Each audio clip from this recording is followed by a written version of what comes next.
যদিহে আপুনি 2026 চনৰ শেষৰ ফালে বা 2027 চনৰ প্ৰথম ভাগতে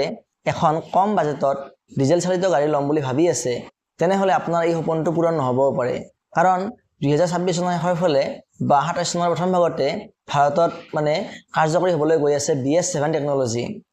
আৰু এই টেকনলজিটো যেতিয়া কাৰ্যকৰী কৰা হ'ব তেতিয়া কি হ'ব আমাৰ কিছুমান গাড়ী আমাৰ মাৰ্কেটৰ পৰা নোহোৱা হৈ যাব আৰু গাড়ীৰ যিখিনি থাকিব এক্সিস্টিং যিখিনি কাৰ থাকিব সেইখিনিৰ দামটো ভালেখিনি বাঢ়ি যাব গতিকে এতিয়া হয়তো আপোনালোকে ভাবিছে যে এই BS7 নো কি বস্তু আপোনালোকে নিশ্চয় জানে যে আমাৰ 2020 চনৰ পিছত যিখিনি মাৰ্কেটত নতুন গাড়ী প্ৰডাকচন হৈছে এই আটাইখিনি গাড়ী হৈছে BS6 টেকনলজিত বনোৱা গাড়ী তাৰ আগতে 2017 চনত আছিল BS4 আহিছিল 17 চনত আৰু তাৰ আগতে আছিল BS3 2010 চনৰ আছিল BS3 টো আৰু এই যেটো BS এই BS ৰ মিনিংটো হৈছে ভাৰত ষ্টেজ এমিশন ষ্টেণ্ডাৰ্ড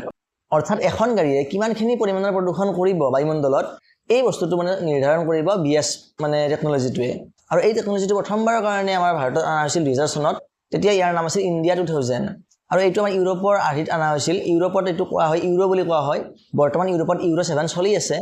আৰু এই যেটো ইউৰো 7 ইয়াৰ যিখিনি নৰ্মছ যিখিনি ৰেগুলেশ্যন ৰুল ৰেগুলেশ্যন নীতি নিয়ম এই মতে আমাৰ কি কৰিব ইণ্ডিয়ায়ো আমাৰ নীতিন গাডকাৰীয়ে কোৱা মতে 2027 চনৰ আদি ভাগতে কি কৰিব ভাৰততো এইটো আনিব ইউৰো 7 মানে আলমত আনিব এইটো আৰু ইণ্ডিয়াত নামব এইটো BS7 এতিয়া BS7 আনিলে মাৰ্কেটত কেনেকুৱা প্ৰভাৱ পৰিব BS7 যেতিয়া ভাৰতত লাগু হ'ব কাৰ্যকৰী কৰা হ'ব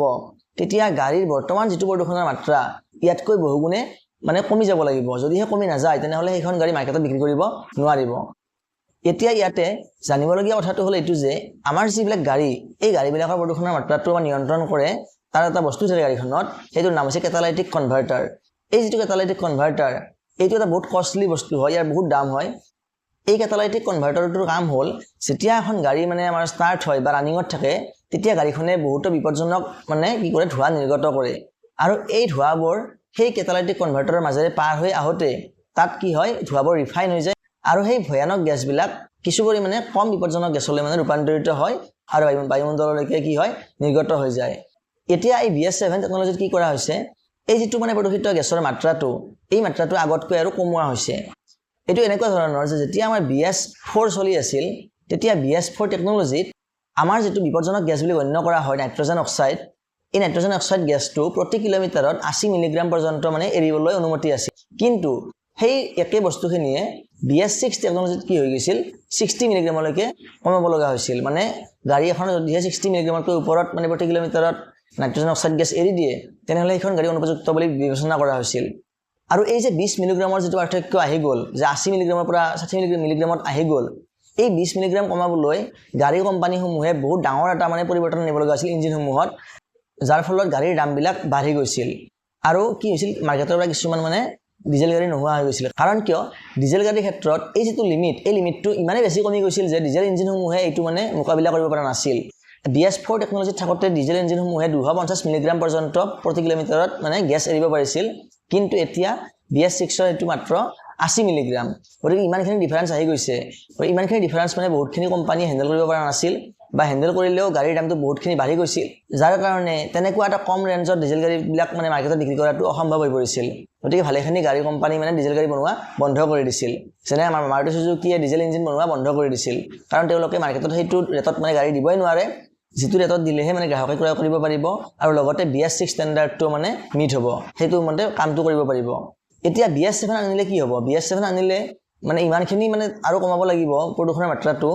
যেটো মাত্ৰা কমোৱাৰ কাৰণে গাড়ী ইঞ্জিনসমূহত বৃহৎ মানে পৰিমাণৰ মানে চেঞ্জ কৰিব লাগিব যাৰ কাৰণে গাড়ী কোম্পানীসমূহৰ বহুত ডাঙৰ এটা মানে খৰচ বাঢ়ি যাব আৰু যাৰ ফলত কি হ'ব গাড়ীৰ দামবিলাকো বাঢ়ি যাব এতিয়া যিখন গাড়ীৰ দাম বৰ্তমান 6 লাখ বা 7 লাখত পাই আছে সেই গাড়ীখনৰ দামে 8-9 লাখ বা 10 লাখ টকা পৰ্যন্ত হৈ যাব পাৰে তেনেস্থলত গাড়ী কোম্পানীসমূহৰ এটা ডাঙৰ এটা সমস্যা আহি যাব যে মাৰ্কেটত কেনেকৈ বিক্ৰী কৰিব আৰু ডিজেল কাৰসমূহত কি হ'ব যিবিলাক ডিজেল গাড়ী বৰ্তমান চলি আছে মাৰ্কেটত সেই গাড়ীসমূহৰ দাম বহুত বাঢ়ি যাব আপোনালোকে জানে যে ডিজেল হৈছে পেট্ৰলতকৈ এটা বেছি হেভি ইন্ধন গতিকে তাত প্ৰদূষণৰ মাত্ৰাটো কি হৈ যায় বাঢ়ি যায় তেনেস্থলত যিখিনি আমাৰ নতুন BS7 ৰ নৰ্মছ আহিব ৰুল ৰেগুলেশ্যন আহিব সেই মতে আপোনাৰ গাড়ীবিলাক বনাই কিনে মাৰ্কেটত এৰি দিয়াটো গাড়ী কোম্পানীসমূহৰ কাৰণে এটা ডাঙৰ চ্যালেঞ্জ এটা হৈ পৰিব তেনেস্থলত যিবিলাক বৰ্তমান কম ৰেঞ্জৰ ডিজেল গাড়ী আছে যিবিলাক আমাৰ 12-13 লাখত ডিজেল গাড়ী মানে আহি আছে ডিজেল ভাৰ্চনবিলাক সেই ভাৰ্চনবিলাক হয়তো মাৰ্কেটৰ পৰা নোহোৱা হৈ যাব পাৰে অকল পেট্ৰল ইঞ্জিনবিলাকহে স্থিৰ থাকিব পাৰে হয়তো আৰু তেনেস্থলতো কি হ'ব সেইবিলাক গাড়ীৰ দামবিলাক বহুতখিনি বাঢ়ি যাব গতিকে যদিহে আপোনাৰ 2 বছৰ বা 3 বছৰৰ ভিতৰত গাড়ী লোৱা মানে প্লেন আছে, পৰিকল্পনা আছে, তেনেহ'লে সেই প্লেনটো আপোনালোকে অলপমান কষ্ট কৰি হ'লেও তাৰ আগতে ৰূপায়ণ কৰাৰ কাৰণে চিন্তা কৰিব, যাতে আপোনালোকে একেখন গাড়ীৰ কাৰণে মানে বহুত বেছি দাম ভৰিব লগা নহয়। অতি কমেও 1.5-2 লাখৰ পৰা 3-4 লাখ পৰ্যন্ত মানে ডিফাৰেঞ্চ এটা আহিব। গতিকে এইখিনিয়ে আছিল আজি ভিডিঅ'টো। আশা কৰোঁ আপোনালোকে ভিডিঅ'টো চাই ভাল পাইছে। যদি ভাল পাইছে তেনেহ'লে অনুগ্ৰহ কৰি ভিডিঅ'টো লাইক কৰিব আৰু এনেকুৱা ধৰণৰ তথ্যমূলক ভিডিঅ' পাই থাকিবলৈ আপোনালোকে অনুগ্ৰহ কৰি চেনেলটো ছাবস্ক্ৰাইব কৰি ল'ব। ধন্যবাদ।